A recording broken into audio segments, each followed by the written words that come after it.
Shalom saudara-saudari dalam Kristus Yesus. Mari kita refleksi diri sejenak bersama Tuhan.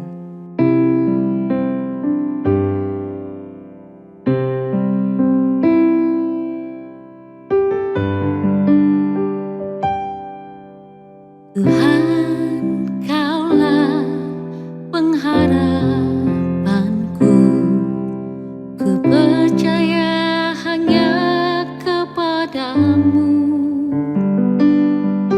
Yesus, Kaulah perlindunganku.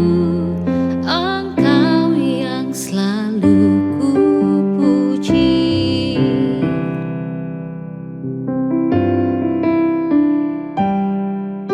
Tuhan, Kaulah pengharapanku. Ku percaya hanya kepadamu. Yesus, Kaulah perlindunganku. Engkau yang selalu ku puji. Mulutku penuh dengan pujian kepadamu, ya Yesus Tuhan. Sepanjang hari ku beri penghormatan kepadamu, ya Allahku. Mulutku penuh dengan pujian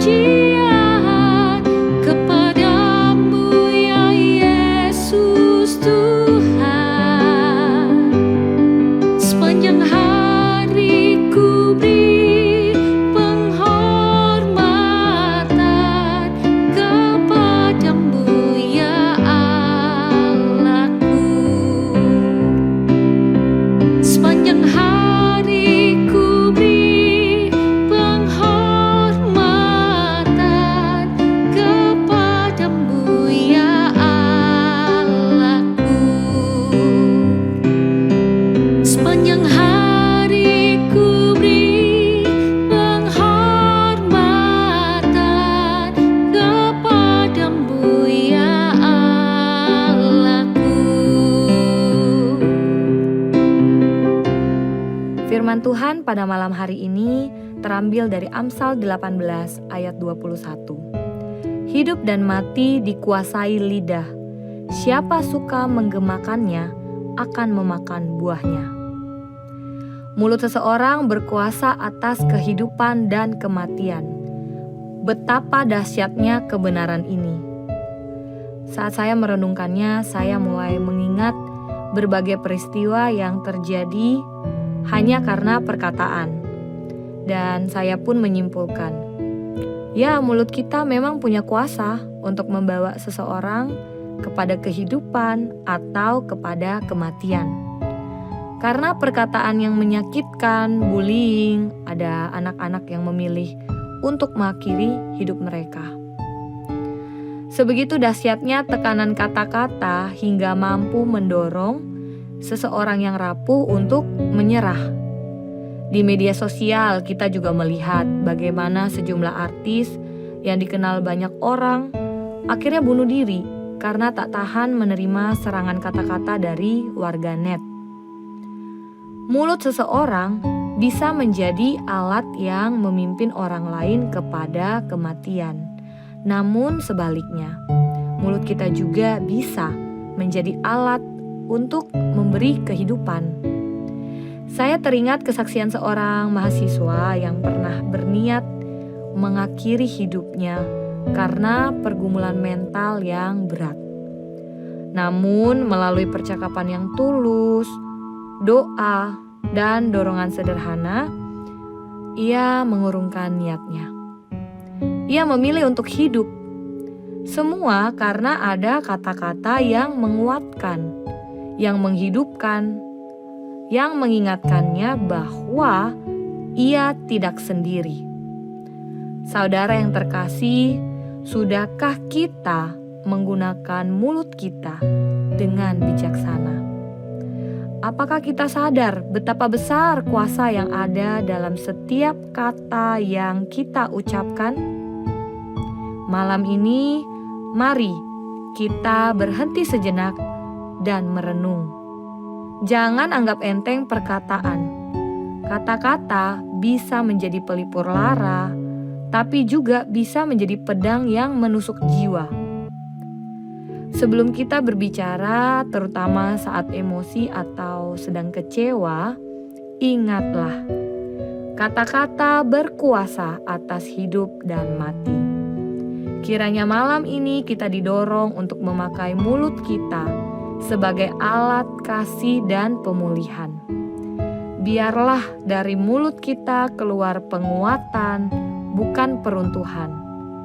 Berikanlah hidup lewat perkataan-Mu, sebagaimana Tuhan telah lebih dulu memberi hidup kepada kita. Tuhan Yesus memberkati. Bapa di surga, kami memohon anugerah-Mu untuk memimpin kami dalam berkata-kata. Malam hari ini kami diingatkan bahwa perkataan kami punya kuasa yang besar. Perkataan kami bisa memimpin seseorang kepada kematian dan juga kehidupan. Tuhan, pimpin kami saat berkata-kata. Tolong kami untuk tidak terlalu cepat berkata-kata. Tolong kami untuk lebih banyak berpikir dulu sebelum mengucap. Tolong kami untuk mengeluarkan kata-kata yang membangun, yang memimpin kepada kehidupan. Jangan biarkan kami mengeluarkan kata-kata yang memimpin orang kepada kehancuran, bahkan kematian. Kami memohon belas kasihan dan pertolongan-Mu. Di dalam nama Tuhan Yesus, kami berdoa. Amin. Mulutku penuh dengan pujian kepadamu ya Yesus Tuhan. Sepanjang hari ku beri penghormatan kepadamu ya Allahku. Sepanjang hari ku beri penghormatan kepadamu ya Allahku. Sepanjang hari ku beri penghormatan kepadamu ya Allahku. Selamat malam, selamat beristirahat. Tuhan Yesus memberkati.